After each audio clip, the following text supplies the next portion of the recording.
Bueno, muy bien, buenas tardes.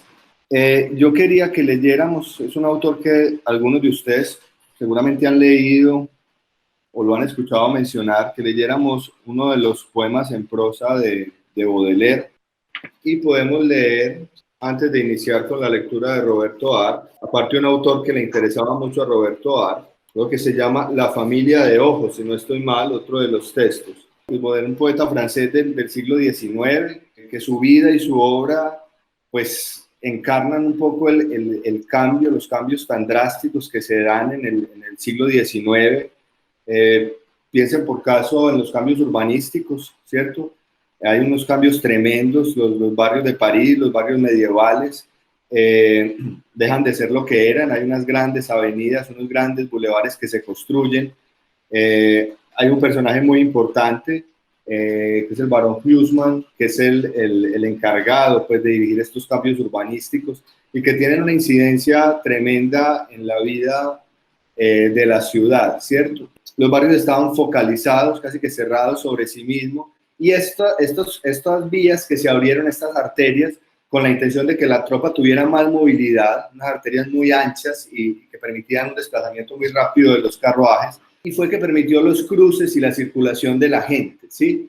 Baudelaire, que fue, digamos, un poeta que estuvo era como una especie como de ojo avisor de su tiempo, logra constatar y pensar en su libro pues, más importante, Las flores del mal, pero también en estos poemas en prosa, El Sprint de París o El pintor de la vida moderna, que son pequeños ensayos, logra constatar precisamente estos cambios en la sensibilidad de los ciudadanos de la época, ¿sí? Y esto anticipa lo que va a ser luego la Comuna de París, ya a finales del siglo XIX, las barricadas de París en el XIX, precisamente porque las tensiones, digamos, de clase se agudizan, empiezan a hacerse mucho más visibles, mucho más patentes.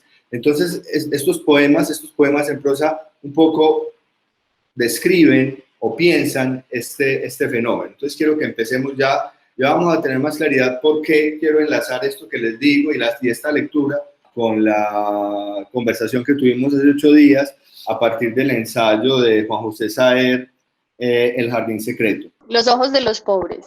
¿Quieres saber por qué te detesto hoy? Será más fácil para mí explicarlo que para ti entenderlo, porque eres el mejor ejemplo de impermeabilidad femenina que hay. Pasamos juntos una larga jornada que me resultó corta. Nos prometimos pensamientos mutuos de uno y el otro y que nuestras almas serían una en adelante.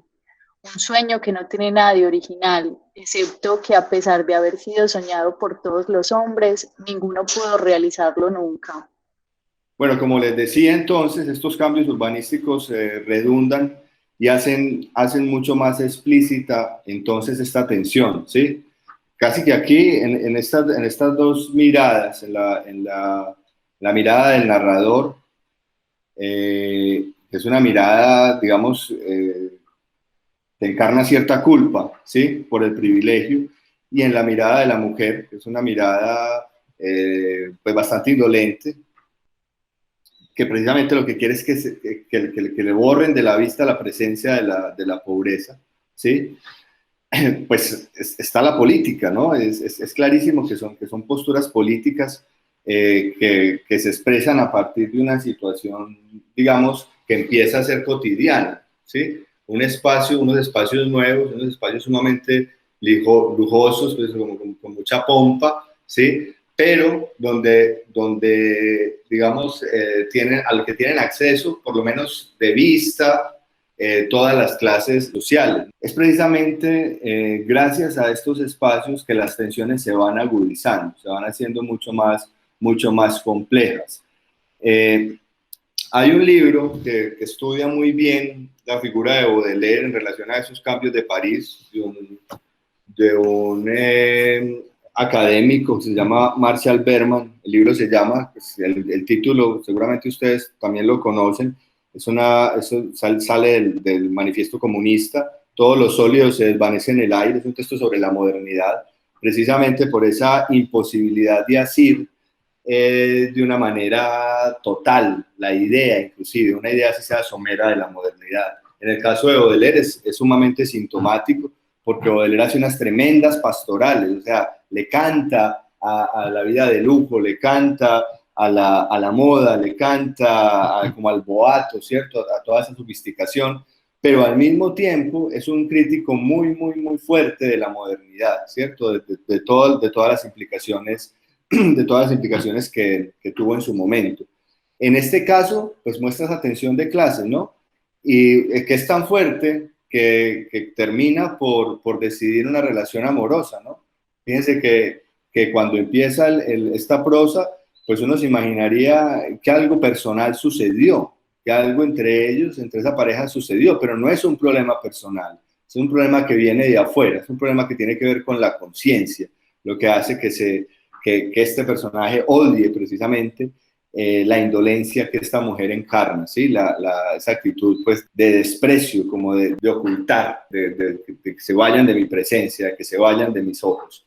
En apariencia muy simple, pero creo que delata muy bien cuál es el espíritu de la modernidad. Es una frase de un poeta un poco posterior, un poeta que se llama Paul Valéry, poeta, ensayista, matemático, en fin.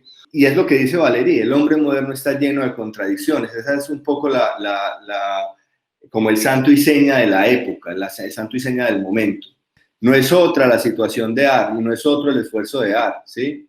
Ese transitar por una urbe que está en pleno crecimiento, por la ciudad de Buenos Aires, por una urbe, digamos, que ha tenido unos cambios muy drásticos y muy acelerados en términos de su población, no solo en términos de la arquitectura y el urbanismo, sino, si recuerden, pues esas olas migratorias de Europa, ¿no? Es una especie como de Babel, y en medio de todo eso está el autor como una suerte de pintor de la vida moderna, ¿cierto? Como alguien que necesita estar en ese lugar y que necesita constatarlo y que necesita pensarlo a partir precisamente de su obra, de su literatura, ¿no? Perder la aureola. ¿Cómo? Usted aquí, mi querido, usted en un lugar malo, usted, el bebedor de quintesencias, usted que come ambrosía, verdaderamente hay que sorprenderse. Querido mío, conoce mi terror a los caballos y a los coches.